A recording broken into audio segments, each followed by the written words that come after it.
नंदुरबारमध्ये झालेल्या एका बैठकीने सध्या संपूर्ण महाराष्ट्राच्या राजकारणात खळबळ उडवून दिली आहे।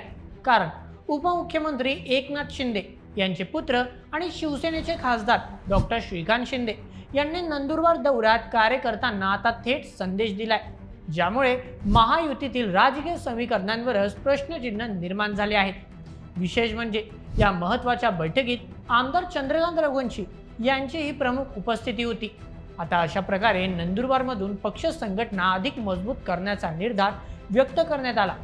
युतीत राहा पण स्वतःची ताकद वाढवा, या एका वाक्याने राजकीय वर्तुळात चर्चांना अक्षरशः स्फोट झाला आहे। महायुती सरकार सत्तेत असताना मित्र पक्षांनाच सावध करणारा हा संदेश का देण्यात आला?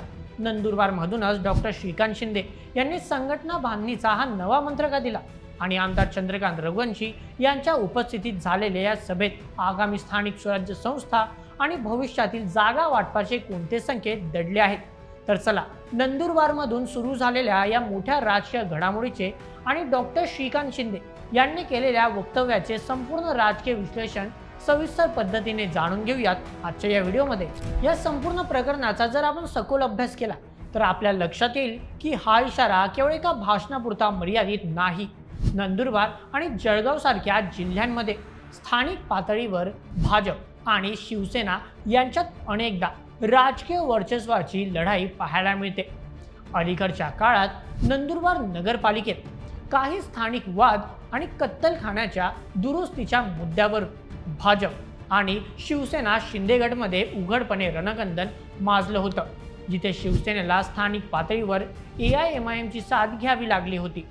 अशा पार्श्वभूमीवर जर शिवसेना केवळ युतीच्या भरोशावर राहिली तर स्थानिक पातळीवर पक्ष कमजोर होऊ शकतो, अशी भीती वरिष्ठ नेत्यांना वाटत आहे। म्हणूनच खासदार डॉक्टर श्रीकांत शिंदेने कार्यकर्त्यांना स्पष्ट बजावलं आहे की आपण सतत एकत्र असलो तरी संघटनात्मक पातळीवर गाफील राहून चालणार नाही।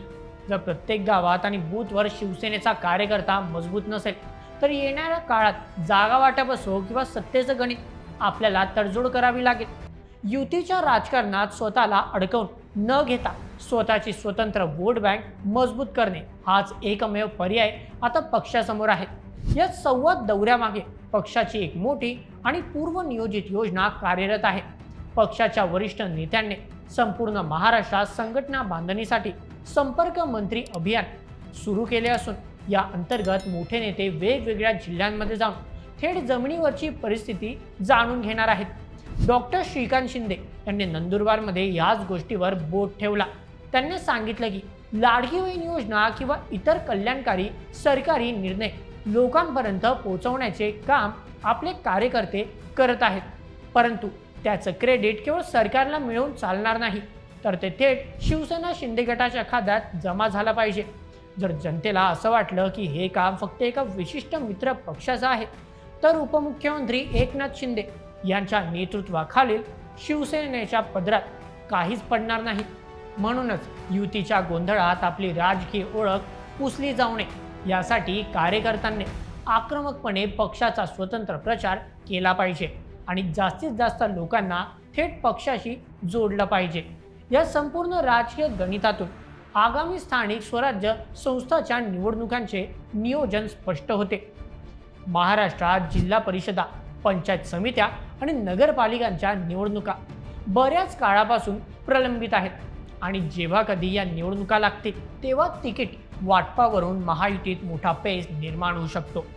भाजपची स्वतःची एक मोठी ताकद आहे, तर दुसरीकडे अजित पवारांची राष्ट्रवादी आणि उपमुख्यमंत्री एकनाथ शिंदेची शिवसेना देखील बहुतांश जागांवर दावा करणार आहे।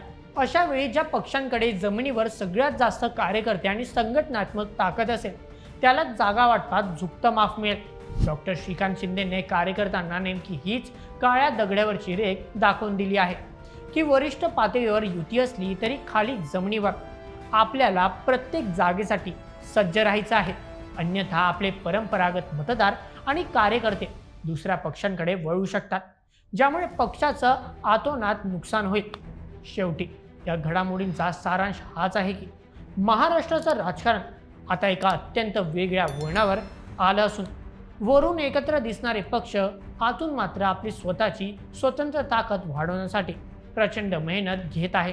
खासदार डॉक्टर श्रीकांत शिंदेचे हे आवाहन म्हणजे शिवसेनेच्या आगामी आक्रमक रणनीतीची नांदी मानली जात असून युती धर्म पाळतानाच स्वतःचा पक्ष वाढवण्याचा निर्धार यातून स्पष्ट होतोय।